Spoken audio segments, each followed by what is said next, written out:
Hello and welcome once again to What's Out There, the paranormal podcast from Out There Paranormal.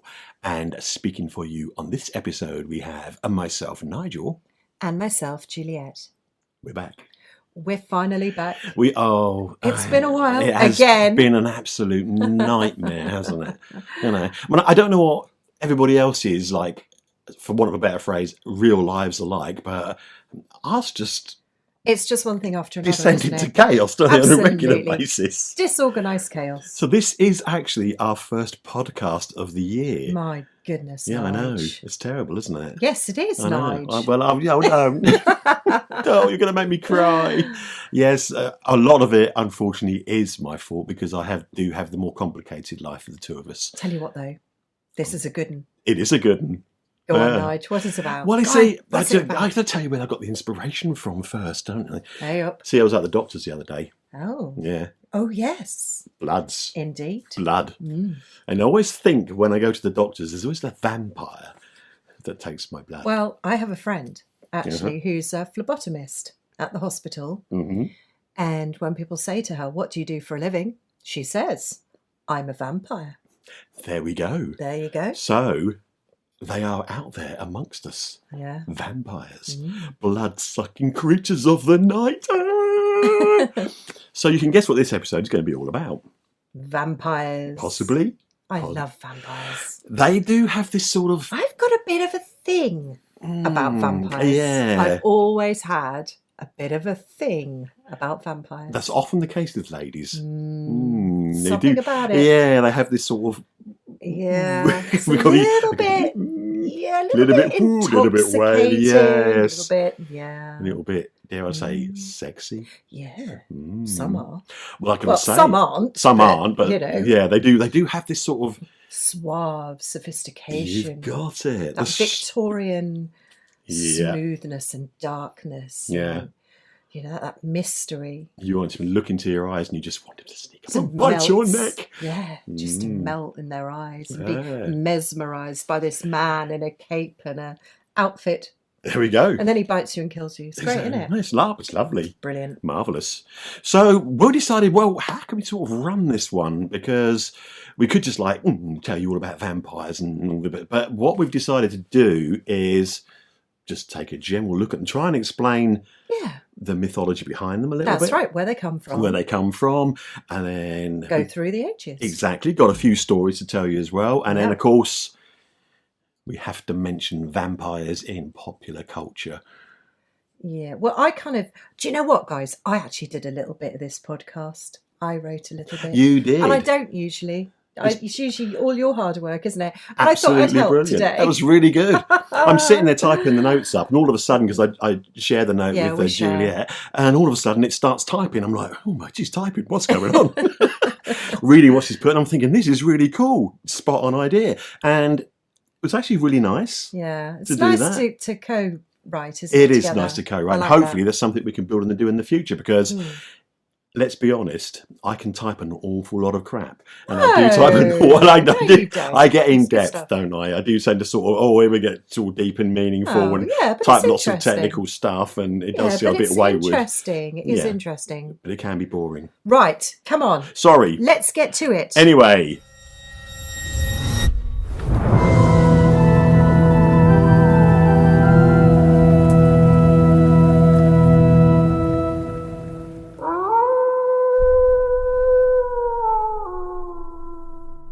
Blood drinking. Tales of supernatural creatures thirsty for blood go back millennia. In ancient times, the term vampire did not exist. Blood drinking and similar activities were attributed to demons or spirits who would eat flesh and drink blood. Even the devil was considered synonymous with the vampire. Now, almost every nation has associated blood drinking with some kind of revenant or demon. So let's take a look at a few. Kicking off in ancient Mesopotamia, we have Lilitu, or perhaps better known as Lilith. She was considered a demon and was often depicted as subsisting on the blood of babies. In the Hebrew faith, she was considered to be Adam's first wife, but would not be subservient to him, and was thus thrown out of Eden. She was considered so evil that mothers resorted to hanging amulets around the crib to protect their children from her hunger for blood. From the same region, we have the Babylonian goddess Lamashtu. She is often depicted as a terrifying blood-sucking creature with a lion's head and the body of a donkey. It's a bit odd. It's a strange combination, isn't it? Yeah. She was said to watch pregnant women vigilantly, particularly when they went into labour. Afterwards, she would snatch the newborn from the mother to drink its blood and eat its flesh. Blimey, it's a bit of a pattern here, Yeah, isn't nice there? ones, aren't they? Yeah. So ancient Greece brings us the tale of Empusa. Empusa. Is that right? That is right. Okay. Now, she feasted on blood by transforming into a young woman, and she seduced men. And as they slept, she would drink their blood. Nice. They also have the Striges, who also like to chow down on children, but they also preyed on adults. Now, they were described as having the bodies of crows or birds in general, and were later incorporated into Roman mythology as Strix, a kind of nocturnal bird that fed on human flesh and blood. Now, we could go on forever listing assorted accounts of bloodthirsty supernatural beings. A Google search will reveal a whole cornucopia of historical facts and stories about them, and it's a very deep wormhole to dive into. It totally is. It totally is. There's so many different ones. There is. And they go back a very long time. Yeah. Well, the last one we were talking about, when we were talking about the Greeks, when you said about the strigoi, Yeah. or striges, sorry, that was actually translated later on to Romanian as strigoi. Really? And that's the Romanian word for vampire. So it's got that association with the birds that That's drank blood, interesting. and you've now got that, because obviously one of the things that vampires turn into is all sorts of creatures, but include bats. So Well, there's that sort of because link there is between the those. vampire bat, isn't there, as well? Well, it is, yeah. Yeah. The actual creature itself. Interesting. Now, to understand our modern vampires a little better, we need to perhaps have a look at the word vampire itself. So the actual term vampire made its written debut in 1725. Around that time, the ruling class of the Habsburg Austro-Hungarian Empire, whose capital was Vienna, Austria, were hearing alarming stories coming out of the new borderlands that they'd recently annexed from the Ottoman Empire. Now, apparently one of these stories was investigated by the authorities and reported back to Vienna. The story in question takes place in the Serbian village of Kisilevo. Well pronounced. I know. So let's take a trip to this small village and tell the tale. Now, we may struggle with some of the names here because there's an awful lot of weird Serbian names. So we'll work our way as best we can. Alrighty. Anyway, it's a sad day in the village. A funeral is taking place.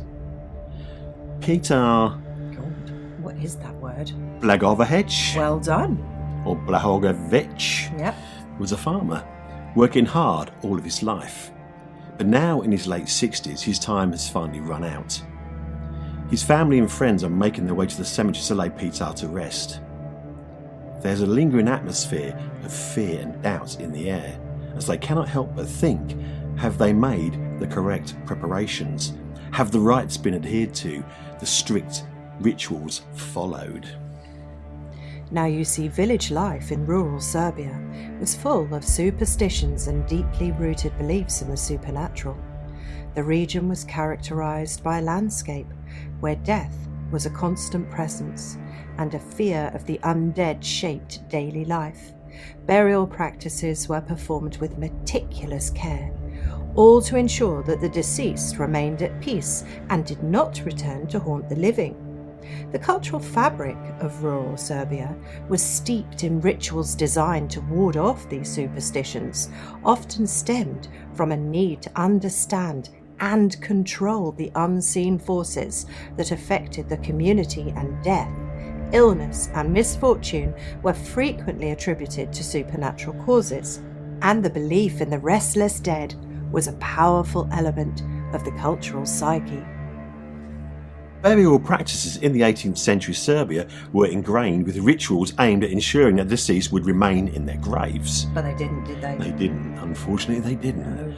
Traditional customs included placing certain items such as garlic or religious icons in the coffin to prevent the dead from returning. But they did return, didn't they? They did. Well, you see, what happened is they didn't do their rituals properly. Well, yeah, you gotta Always have your someone's gonna garlic slip up and this forget and the that, garlic. I didn't yeah. put the cross in. Oops, whoops. These rituals had a dual purpose. They did not only honour the deceased, but also serve to protect the living from potential harm. The notion of improper burials, where the rites were not conducted correctly or where the deceased had unfinished business, led to an intense fear of the undead and the belief that those who died suddenly, violently, or with unresolved anger were more likely to become vampires.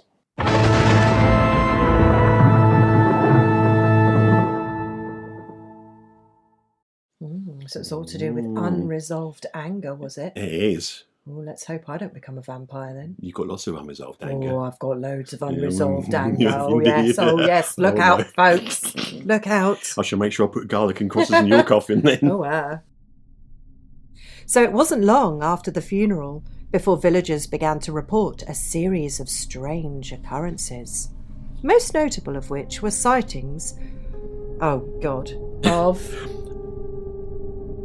Blagojevic. Okay, himself, appearing to them in the dead of night. His first visitor was his son. It was recorded that Blagojevic appeared to him in the night asking for food. The son refused and was found dying the following morning. If this wasn't enough to terrify them, then a series of sudden, unexplained deaths among the villagers began. In just a few days, 9 individuals succumbed to mysterious illnesses, some of them dying from what appeared to be a loss of blood. Each of them claimed in their final moments to have been visited by See, you were laughing at me. You can't even say it. Come on. Come on, say it. Blagojevic. Well done. Now, the eyewitness accounts from the villagers provide a vivid picture of the fear and paranoia that now gripped... You're doing this on purpose. Kiselevo. There were many villagers claiming to have seen a Blagojevic in their dreams, or standing at the foot of their beds or looming over them. His very presence accompanied by a suffocating sense of dread and fear. Now, the sudden deaths of those who claim to have seen Blagojevic... We will get this in the end, you know. Go on. Blagojevic. That's the one, thank you. Only added to the collective hysteria. Their descriptions of feeling drained and weakened. Yeah, I know that, especially when you're trying to pronounce words. I feel drained and weakened after this one. Before succumbing to an unknown illness were taken as proof that Blagojevic, thank you, had come back from the dead as a vampire. What was that? I don't know. It was like a vampire scream. Okay. They don't do that, do they? No. And the victims might do. Yeah. Possibly. Where were we? An oppressive sense of darkness and paranoia had enveloped the village. People avoided going out at night and families kept vigil over their loved ones, fearing that they might fall victim to the same fate. Something had to be done to stop the restless Blagojevic. Well done. The village... Oh, God. Oh, you were doing so well. I was doing so well. Keep going. Sorry, the villagers felt they had no choice but to exhume the body. Ew. So, a grisly task indeed. Indeed. The villagers gathered at the cemetery at dusk, a time believed to be potent with supernatural energies, accompanied by local officials carrying torches that flickered ominously in the evening breeze. The atmosphere was tense, with whispers and prayers filling the air as they approached the grave.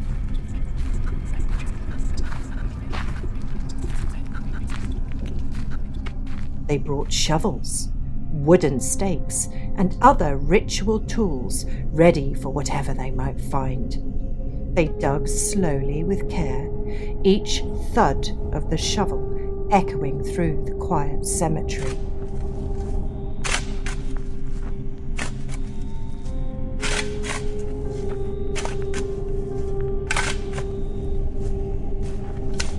Heightening the villagers' anxiety. When the coffin was finally reached, there was a moment's hesitation before it was opened. coffin creaked as it was pried open, revealing the grim contents within. To their astonishment, the body showed little to no signs of decomposition. The skin appeared unnervingly fresh, with a pallor that seemed almost lifelike under the flickering light of the torches. His nails and hair had grown long, giving him a feral, almost predatory appearance. And most disturbing of all, there was fresh blood around his mouth, as though he had recently fed. The blood had congealed, slightly staining his lips and teeth, providing a horrific contrast to his pale skin. The villagers recoiled in terror at the sight, with some crossing themselves and others whispering prayers. There was no doubt that Blahogovich, thank you, had become a vampire, and they needed to take action at once. A wooden stake was produced, carefully placed on the corpse's chest, over where the heart was, and driven in with a mallet. The sound of cracking bones echoed across the graveyard. Now some villagers covered their eyes, while others watched in horrified fascination as dark, almost black blood oozed from the wound. It was decided that further action was required. The body was removed from the coffin, an axe was produced, and the corpse was decapitated. Finally, a pyre was built, the corpse placed on it, and using the torches they had brought with them, the pyre was lit and the remains reduced to ashes. The only thing left to do now was to gather up the ashes and return them to the open grave. Once they were thrown in, the villagers threw in garlic and sprinkled holy water on the ashes before filling the grave back in. As a final gesture, the blood of some of the slaughtered livestock was spread in a circle around the grave to cleanse the area of evil.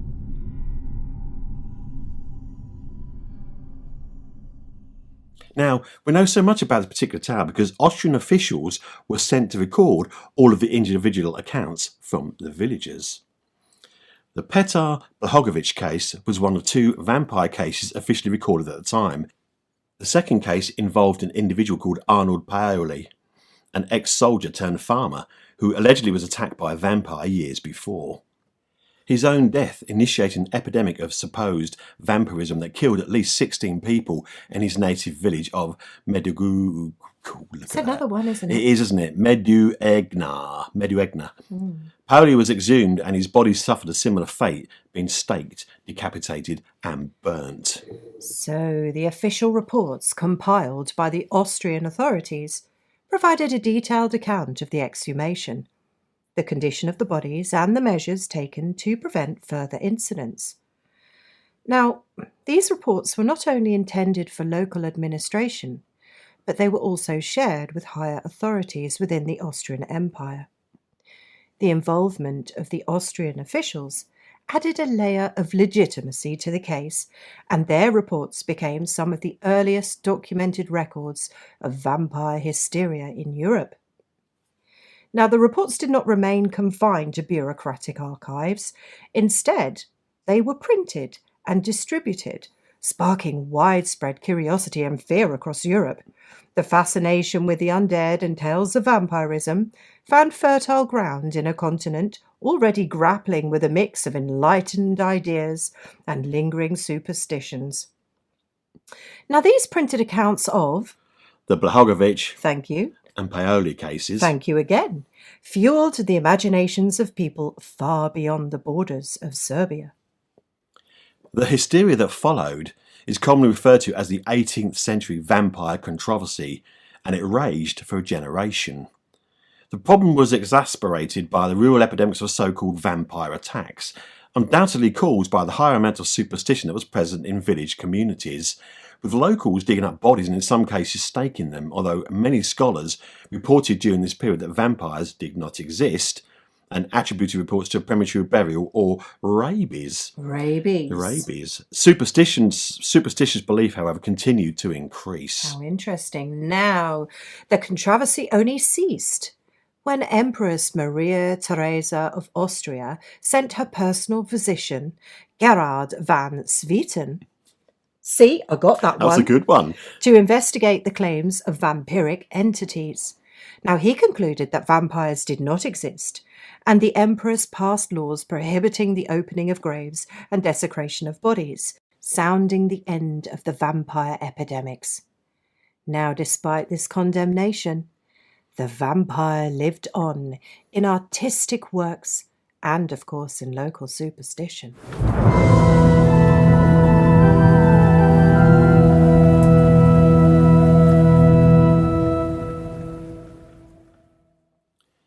In his philosophical dictionary, Voltaire wrote of these cases, "These vampires were corpses who went out of their graves at night to suck the blood of the living, either at their throats or stomachs, after which they returned to their cemeteries. The persons so sucked waned." I don't know what's going to happen, didn't it? As soon as I said that, I knew it was going to happen. Sorry. Now, these persons who apparently were so sucked, waned, grew pale and fell into consumption, whilst the sucking corpses grew fat, got rosy and enjoyed an excellent appetite. I bet they did. Did indeed. We're sniggering like school kids, aren't we? It was in Poland, Hungary, Silesia, Moravia, Austria and Lorraine that the dead made this good cheer. Now, these vampires, however, didn't resemble our present-day conception of a suave, aristocratic vampire that graced our screens in the classic Hammer horror films. That particular creation was invented by John William Polidori in his 1819 Gothic horror story, The Vampire, which featured an English nobleman, a Lord Ruthven, as the vampire. Polidori's novel is also of note because the seed of the story was planted during an 1816 storytelling contest with Lord Byron, Percy Shelley, and Mary Shelley. And Mary Shelley's Frankenstein was also famously the result of this contest.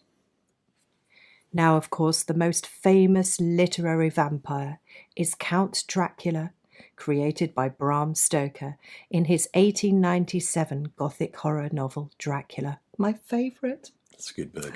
Stoker's character is named after Vlad III of Wallachia. Wallachia, yeah. Circa 1430 to 1476 to 77, a.k.a. Vlad Dracul and Vlad the Impaler. Now, the only similarity between Count Dracula and Vlad Dracul appears to be the name. However, Vlad Dracul was a particularly bloodthirsty individual.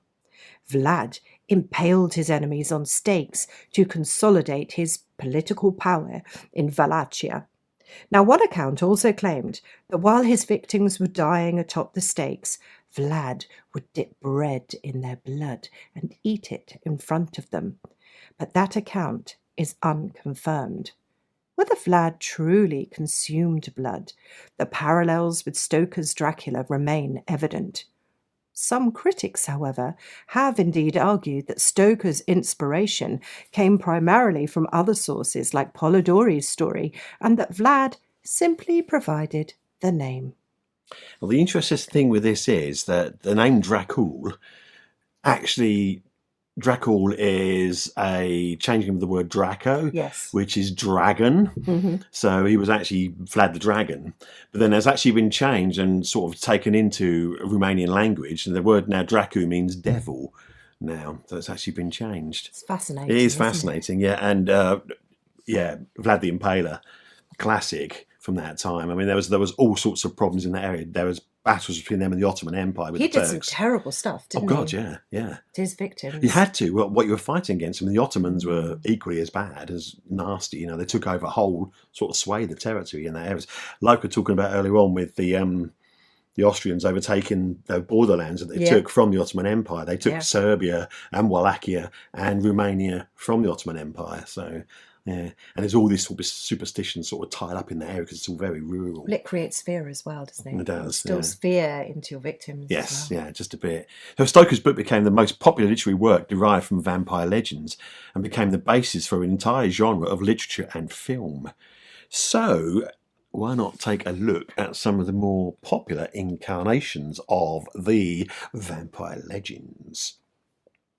Now, we've got loads. We have. I mean, we picked a few, didn't we? We picked a few, but Just we could have been here all night. Yeah, you guys would have loved that, wouldn't you? Because there is so much, there really is so much content, not just in books, in films, in TV series. Oh yeah, there is absolutely loads.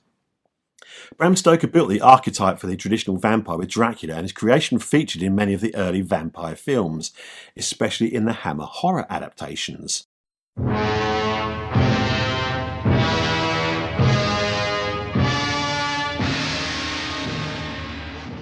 Starting in 1958 and ending in 1973, the original series of films consisted of 8 installments, which starred iconic horror actors Christopher Lee and Peter Cushing as Count Dracula and Dr. Van Helsing, respectively. The best. They were the best. Oh, they were they're absolute fabulous. classics. As Count Dracula, Lee fixed the image of the fanged vampire in popular culture. Lee also introduced a dark, brooding sexuality to the character. It hinted that women might quite like having their neck chewed on by a stud. Now, the films have a classic cult status. Notice where I move swiftly on. Exactly. With Empire's just, enjoying that one. A little bit hot. Yes. With Empire magazine ranking Lee's portrayal as Count Dracula the 7th greatest horror movie character of all time. Now, of course, it wasn't just the Hammer series that graced our cinema screens during the 60s and 70s. Of course, there is Werner Herzog's haunting reimagining of the silent classic Nosferatu the Vampire. The Vampire Lovers, delving into the seductive world of female vampires, and Blackula, where an African prince is cursed by Dracula himself, becoming the first black vampire in cinema history. And of course, the classic Salem's Lot. I love that film. It's another film, one. It is, yeah. This film adaptation of Stephen King's novel takes viewers on a terrifying journey into the heart of fear itself. With an unforgettable atmosphere and masterful storytelling, this classic is essential viewing for vampire aficionados. That's right. I still remember that bit when they you float something appears at the window. Oh, yes. Absolutely brilliant. Brilliant. Yeah, really, really good. The best. Now, of course, all the classic vampire tropes are present in most of these films. If you want to notice a real vampire, then find a mirror. Yeah. No reflection. Watch out. Indeed. They're all the essentials you need to take on a vampire and end their horrific bloodthirsting spree. The vampire hunters are duly equipped with garlic. Yep, holy water. Crucifixes. And wooden stakes. They know that the vampires have to return to their coffins by daylight. And in Dracula's case, it must be filled with his native Transylvanian earth. It does indeed. Then the traditional vampire lore changed. Weaknesses such as sunlight, garlic, silver, and crucifixes, these rules were broken in many future movies, and the idea of the traditional vampire was thrown right out of the window. It was indeed. Bye-bye, bat. Off they go. Hey, what was that? I don't know. Bats don't make a noise. Great sound effects coming out of you. I don't know why I did a chicken, because there's nothing. Bats don't make a noise at all, do they? No. Oh, dear God. Trust me to go and spoil the whole thing. Anyway, certainly the 20th century became the era of vampire modernisation. Society became more urbanised, and vampires were seemingly portrayed as dangerous and mysterious outsiders, often with supernatural powers. These blood-sucking romantics started reflecting stories and anxieties about alienation and societal breakdown.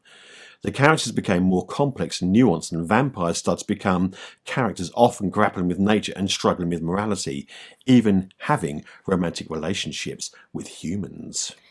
And that's where it began. So back in the 1980s, the vampire became popular again, and movies such as The Lost Boys, love that movie. It's another one, isn't it? Hit our screens back in 1987. And as you guys probably remember, in this movie, 2 teenage boys move to a small town in California and discover a world of mysterious and dangerous bikers. But to make matters more interesting, these bikers were blood-sucking vampires. But of course, we've got to have a little bit of love in the movie. It was the 1980s and the wondrous Brat Pack era, so one of the teenage boys falls head over heels for the sister of a vampire, and it all kicks off. Vampire slayers, cult music, vampire bikers, muscles, bonfires and a saxophone. Yeah, I remember that. I remember that well. Yeah. Oh, and a little bit of humour along the way. Certainly a cult movie that turned heads. I've heard of a remake. A remake. You cannot. You can't. You can't remake No way. that. Absolutely no no way. It's a cult classic. It is a classic. You know, yeah. Oh, no. I've got that on DVD. Yeah. I love that in film so We've got to much. watch it. Oh, can we have a Lost Boys night? Yeah, Can I come round and sit and watch it if with you? you want to have Brilliant, a love Lost Boys to. night. And you know what? I'll bring a video with me that we What's mentioned later on. What's that? Kronos. Oh, I thought you were going to... well, I've got Interview with a Vampire. We could have a vampire night. Well, I don't know. That's a bit, innit? What? If it was like the TV adaptation, that was a bit... What, you didn't like it? It was a bit homoerotic. Oh, for God's sake. Well, I enjoyed it. Well, of course you did. Yes, I did. I'm terribly sorry. Anyway, we also get to see The Hunger, a 1983 film directed by Tony Scott that brought a stylish and seductive twist to the vampire genre. Starring Catherine Deneuve, David Bowie and Susan Sarandon, this tale of a vampire couple in search of fresh blood mesmerises audiences and critics alike, securing its place as a horror classic. And then we move on to the 1990s. Chicks rule, Chicks okay. rule indeed. So Buffy the Vampire comes out. I love Buffy. About a snarky vampire executioner, which proved to be very popular. Now, this comedic take on vampire lore laid the groundwork for the successful television series that would follow, and also brought us The Angel spin-off, which followed the vampire with a soul angel as he fought demons and sought redemption in LA. Indeed. We also have Del Toro's slightly different take in the film Kronos. In this film, an antique dealer comes into possession of an ancient artifact made by a 16th century alchemist. The mechanism known as the Kronos device encases an undying insect whose sting gives your money to those who it stings. Unfortunately, it also gives you the gift of turning you into a blood-sucking vampire. Interesting. And then we move on to 1992. Bram Stoker's Dracula is reborn, a loose adaptation of the classic novel under the directing guise of Francis Ford Coppola. I mean, that was a good film, but then again, it did have that odd sort of Keanu Reeves trying to play an English person and he didn't sort of do so but it well. was still cool. But it was still a great film, yeah. And of course, An Interview with the Vampire starred Tom Cruise as the vampire Lestat and Brad Pitt as the vampire Louis. The film's blend of horror, romance and drama made it a commercial and critical success. I've never watched it. Do you want to watch it? Perhaps I should give it a view. I mean, I've judged it. You should without watch watching it. because I saw the television adaptation of it, and I watch it. No, okay. that I really enjoyed it. Yeah, borrow my DVD. I've got it somewhere. I'll have a look at that then. Okay. And we're introduced to Blade. Based on the Marvel Comics character, Blade is a half-human, half-vampire who hunts vampires. The film's unique combination of action, horror and superhero elements made it a commercial and critical success, spawning a franchise with 2 sequels and a television series. And then we go on. Remember the Twilight saga in 2008? Ooh. Now that romanticised the traditional vampire. And this was based on the traditional book series Twilight that was written by Stephanie Meyer, although it did differ quite a lot from the original novel. And it was so different, in fact, that Meyer was really concerned that she'd made the right decision to sell the film rights to Paramount Pictures. Now, the Twilight vampire became a story of romance crossing boundaries between life and death. Could a vampire and a human really fall in love and live happily ever after? Could love conquer all? Well, let's also throw in some werewolves for good measure and find out. Rules were challenged. A vampire no longer burned to ash in the sunlight. Oh no, it just avoided it as it made his skin sparkle a little bit. I know there's going to be people that actually love the Twilight series. Do you know what? I refused to watch it to begin with because I thought, oh God, because all the teenage girls, oh my God. Do you know, I watched one and I actually did enjoy it. I did enjoy it. I know. Oh, that's fair enough. No, but then again, you are a bit of a romantic soul, though, aren't you? Do you think? Yeah, I think you are, yeah. Sorry, where do we go? Anyway, I'm going to get back to vampires and werewolves. And we see them again in Underworld, a film that thrusts us into a centuries-old war between vampires and werewolves, with a forbidden love story at its core. Kate Beckinsale's Celine becomes an instant icon, her leather-clad form cutting through hordes of enemies with lethal grace. All right. Calm you down. As soon as I saw leather-clad form, I saw you grip yourself. Good God. I'm so predictable. Oh, dear. Now, various books, such as The Vampire Diaries, also challenged the vampire rules. For example, Vampire Diaries by L.J. Smith. That explored the idea that vampires can even wear the gemstone lapis lazuli to protect them from the sunlight. Well, they're inventing things and throwing things. I don't know about that. Well, it just shows everything is changing. I suppose they'll try and they're moving with the times. By doing that, they can make the vampires do more things, like appear in the daytime, not just go and hide in a coffin full of Transylvanian soil. Exactly, and one of my favourite films is just coming up now. Yes. I'm still bitter about this. Oh, word. But anyway, no, it wasn't your fault. It was my fault entirely. Yeah, well, you could have come. I know, but unfortunately my wife doesn't trust me to drive my car when it's icy. We needn't go no further. The 2024 movie Nosferatu, written by the American Gothic horror film director Robert Eggers, brought our vampire back down to earth with a bump and a few bashed coffins. The traditional frightful vampire was back to wreak havoc in the early 1800s. Now, this movie explored human isolation and loneliness, whereby a young girl named Ellen pleads for a supernatural being to ease her loneliness, and her desperate cries awaken a terrifyingly mysterious creature who yearns for her to pledge herself to him eternally. Needless to say, the mysterious creature in this movie went by the name Orlok and wreaked havoc on anyone who stood in his path, of him being by the side of his maiden. Now, Orlok differed from the traditional vampire, just slightly, in that he didn't drink blood from the neck of his victims. Oh, he had a little twist. His feast was from their chest, right above the heart, where the blood was at its sweetest. I don't know what you think, Nige, but I think part of the whole fun of writing about any mythological or magical creature is that you can certainly take the lore that you like and leave the parts that you don't like. And whilst you're at it, you can add something new. After all, why shouldn't vampires evolve over generations? Well, that's right. I mean, there's nothing to stop you taking the little bits out and then reimagining the whole thing. Yeah. Because that way you get the whole new genre of something more exciting. Exactly. Like we were talking about earlier on when they were doing stuff like The Lost Boys and adaptation. You know, to take something like that and then turn it into that film.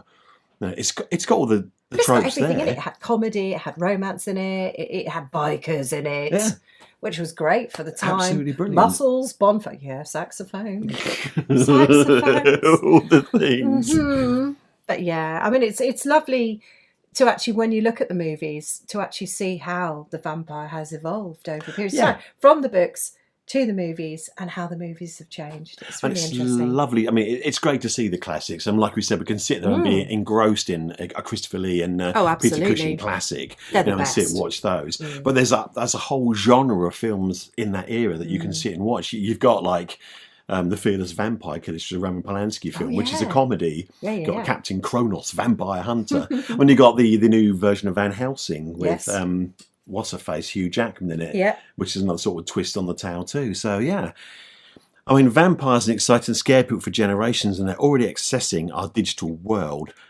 Binary Bloodsuckers, in 2023, explored the terrifying concept of vampires who could infect and control smart devices, turning our interconnected world against us. Imagine your smart home becoming a trap, your digital assistant thirsting for more than just data. No, Alexa! No! So it'll be really interesting to see what they come up with next. I am certain the idea of an AI bot vampire isn't too far off the horizon, especially with the new ideas being explored, such as the AI-generated film Dread Club Vampire's Verdict, a vampire romance anime movie which has been entirely created by AI. Although the reviews aren't great, it's the beginning of something new, and who knows which path our vampire will take next. Indeed. Interesting to see. I don't want an AI-created vampire, though. Yeah. Yeah. It's God. great. Well, that makes me think of, like, Terminator. Yes. I know. Imagine a blood-drinking Terminator. Oh, God, no. That doesn't die. Oh, no. Yeah. No. Cool. Can't have that. God, that'd be cool, though, wouldn't it? I'm writing the script as we sit here. But it would be, wouldn't it? It'd be like a robotic AI kind of thing with skin and everything on it, and it would just kill people, suck their blood out to survive. Yeah. For its own fluids. Ooh. We've got an idea here, Nigel. We have. Ooh. We could make the film. So there we go. A quick run through a selection of vampiric classics for you to sort of think about and enjoy. And I'm sure you've all got your own favourites too. And if you want to let us know, we're more than happy to hear from you. If you've got some classic films that perhaps we might not have heard of, then please share them with us. It's getting dark now. It is. It's getting a bit cold, isn't it? It is. I think the candles are going down, they're dimming. You got that sense that maybe, just maybe, we're not alone here. I think we better go, Nigel. Are you sure about that? Or do you not want to tell another story? Okay, only if we've got time, because I can hear he's moving. I think we might just get this one in. Okay. Because sometimes fiction can become reality in the most horrific fashion. We're going to tell you the tale, The Vampire of Sacramento.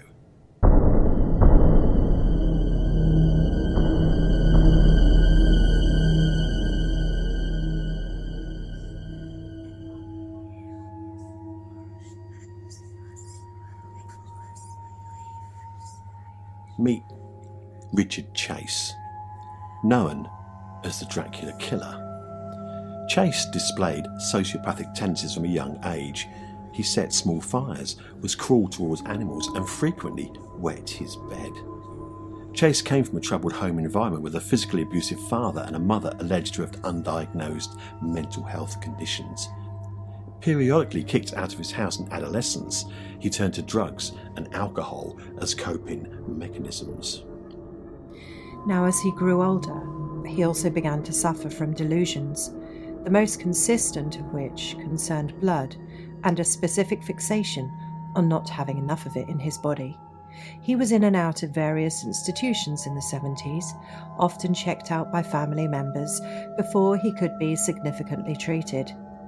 In one case, he was hospitalised with blood poisoning after trying to inject himself with the blood of a rabbit. And during another brief stay, hospital assistants discovered evidence of his killing and drinking the blood of several birds. They nicknamed him Dracula. In the period before his murders, Richard Chase was increasingly in the grip of his delusions. He moved out of his mother's house when he developed the idea that she was poisoning him. Shortly after that, he rediscovered his fixation on blood. After his capture, Chase was found to have been killing small animals and blending their organs to mix into a soda concoction. He was actually mixing it with Coca-Cola and drinking it. Oh, my word. By late summer of 1977, he had escalated to larger animals. Police in the Lake Tahoe area caught him covered in cow's blood, but released him. On his return home, he finally went over the edge. Now on December the 29th, 1977, Chase killed his first known victim, Ambrose Griffin, in Sacramento, California. Chase shot Griffin as he helped his wife unload groceries from their car. He earned the Vampire of Sacramento moniker in early 1978 with his second victim, Teresa Wallin, gaining access to her home through an unlocked door. He shot Teresa 3 times and then stabbed her with a butcher's knife.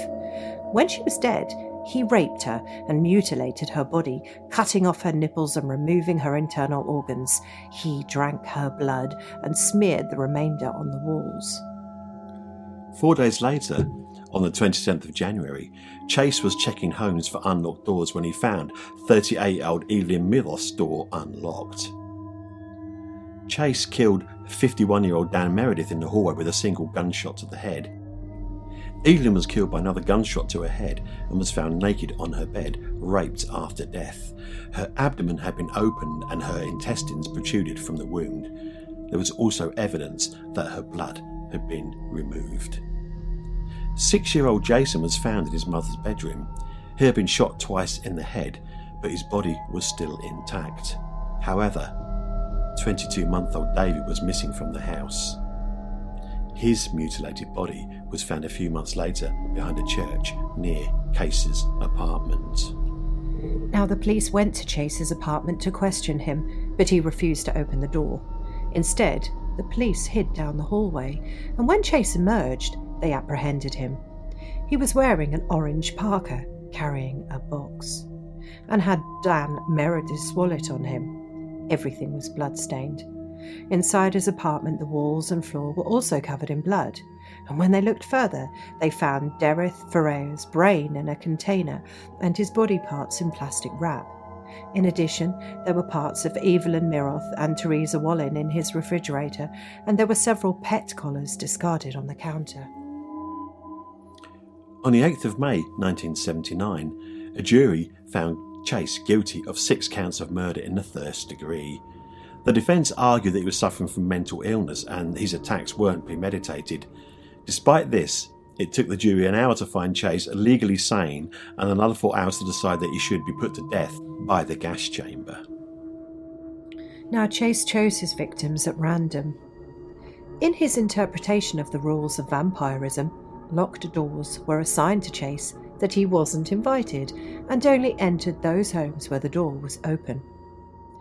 If the door was locked, that meant you weren't welcome, he stated in court. On the 26th of December 1980, Richard Chase was found dead in his cell. He was 30 years old. He had been saving his antidepressants over many weeks, and he took them all in one sitting.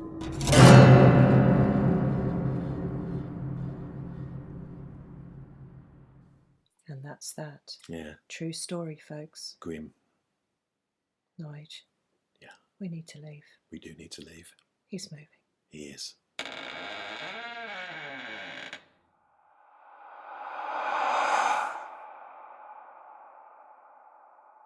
It's time for us to go. Good night, folks. Good night. See you again soon. Sleep tight.